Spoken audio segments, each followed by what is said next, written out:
ゴンタです。今日もセルサバイバーやっていきます。よろしくお願いします。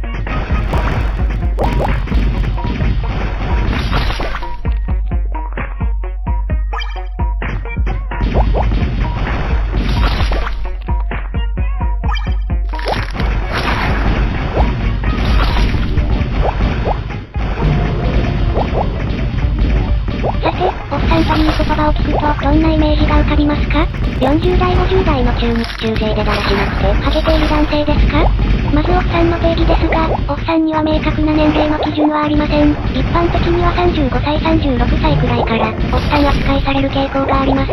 ネットや若者言葉では、30代後半から40代前半で、おっさん認定されることが多いです。50代になると、完全に、おっさんです。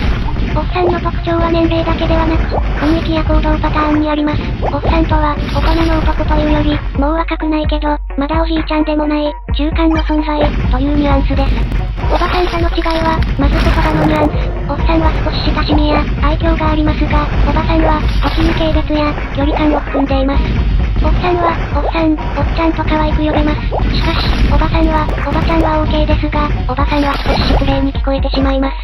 行動面では、おっさんは、おっさん臭いと言われ、おばさんは、ババア臭いと言われることがあります。